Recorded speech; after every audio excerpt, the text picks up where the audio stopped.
Welcome to Train Sim World, an immersive and highly detailed rail simulation featuring authentic routes and trains from around the world. This is the training center.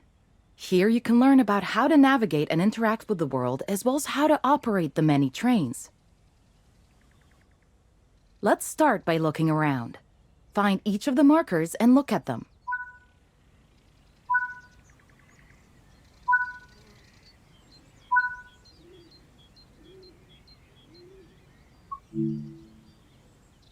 Your current objective is shown at the top left of the screen. Walk to the blue marker to complete the current objective.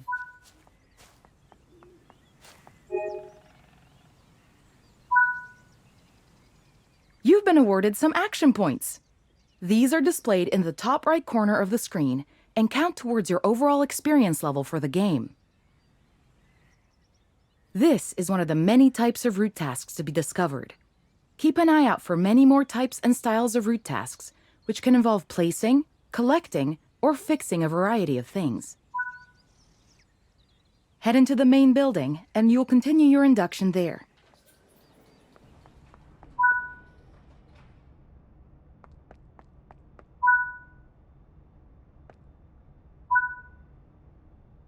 You can pause Train Sim World at any point to review objectives and a lot of other information about what's happening at the moment. Try it now, and then return to the game after you've had a look around.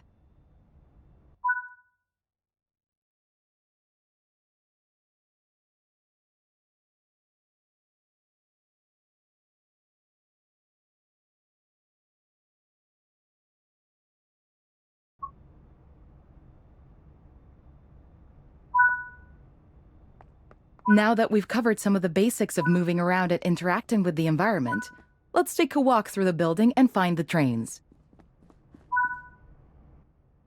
This is Central Square.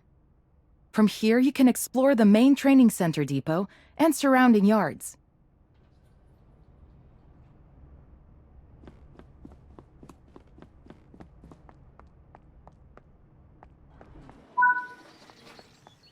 Your journey operating trains is just getting started here in the training center. Remember, you can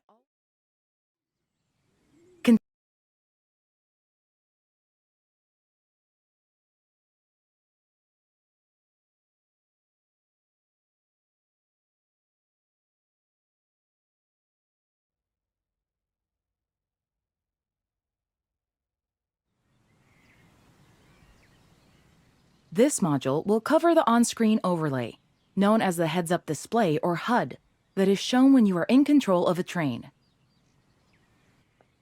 Climb up the ladder into the locomotive and then sit in the seat.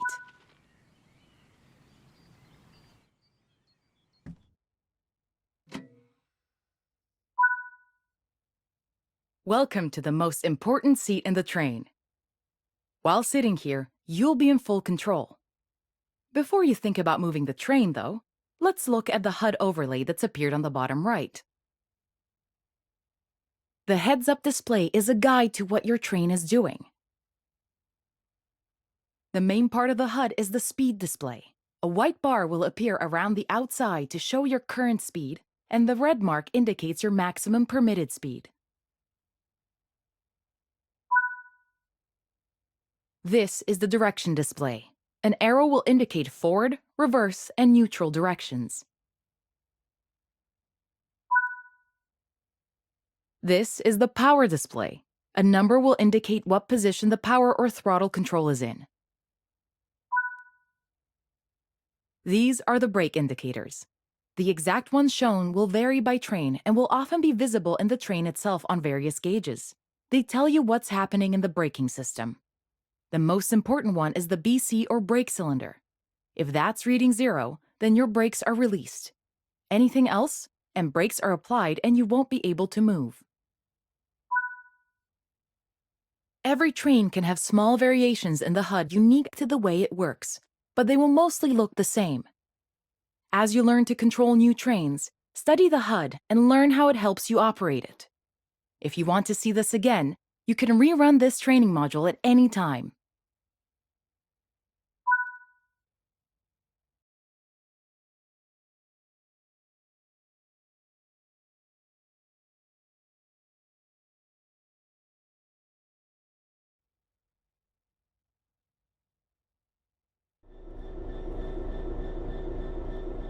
In this training module, you're going to look at making the train move and then bringing it to a stop again.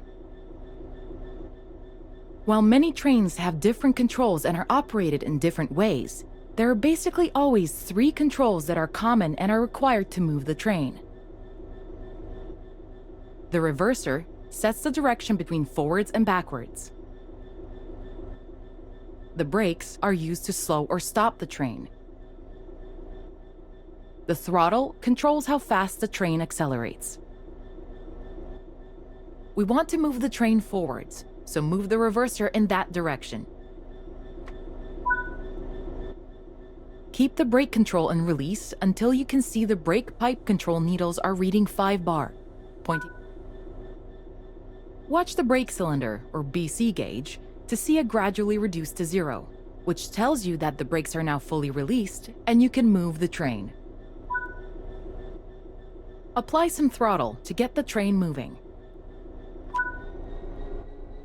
As you apply power, notice the amp bar rising. This is the amount of power being fed into the traction motors.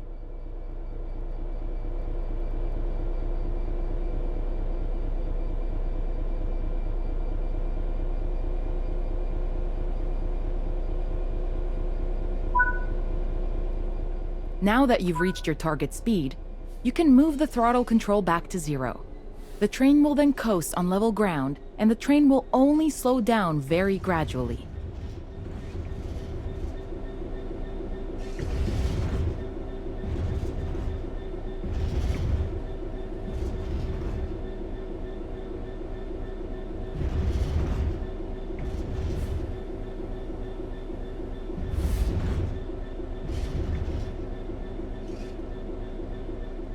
While the specifics of operating brakes vary from train to train, the basic process of stopping is fundamentally the same.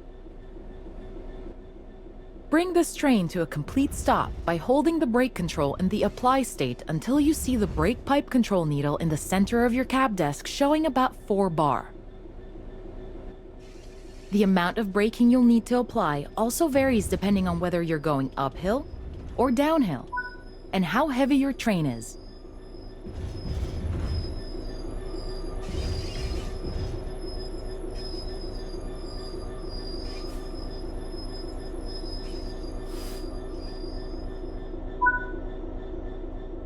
Stopping a train is one of the biggest challenges of controlling them, particularly stopping them in the right place. That concludes this module. Restart the module to learn the steps again, or move on to the next module.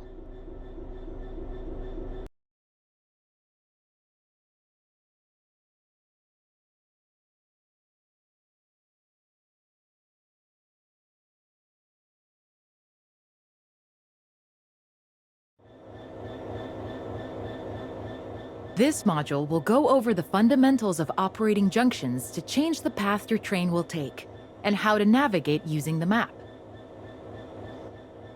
Most rail lines around the world are controlled remotely by a signaling center or dispatcher.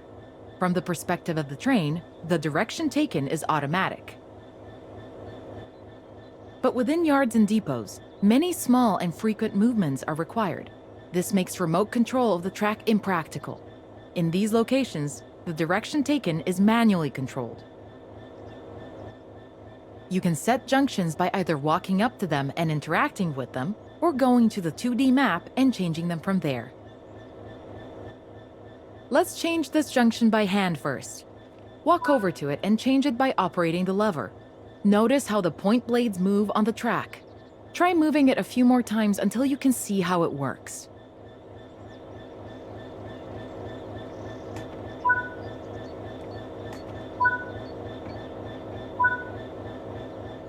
Let's head over to the train, and then we can look at the map.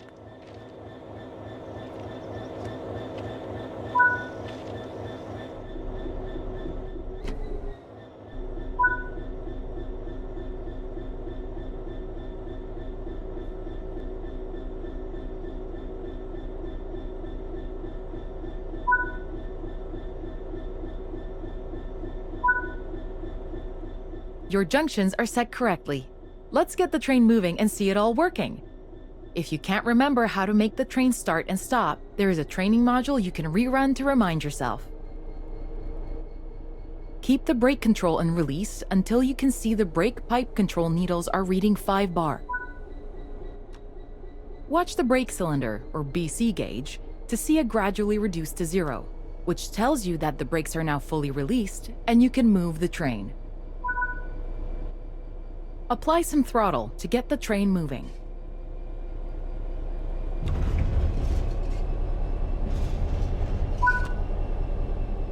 Now that you've reached your target speed, you can move the throttle control back to 0. The train will then coast on level ground, and the train will only slow down very gradually.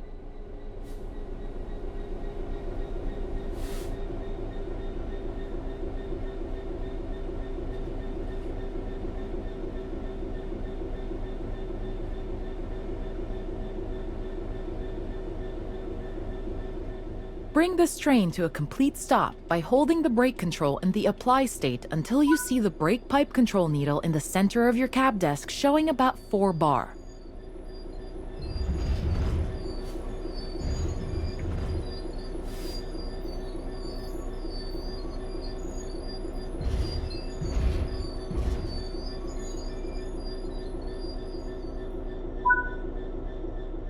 That concludes this module. All the junctions in the training center are manual, so you can go anywhere you wish using the map and by changing junctions manually. If you want to practice, go to Explore on Foot in the training center. You'll find trains dotted around, and you can practice driving them and moving them around the yard. Don't forget, you can always rerun this training module later if you can't remember any of what's been covered.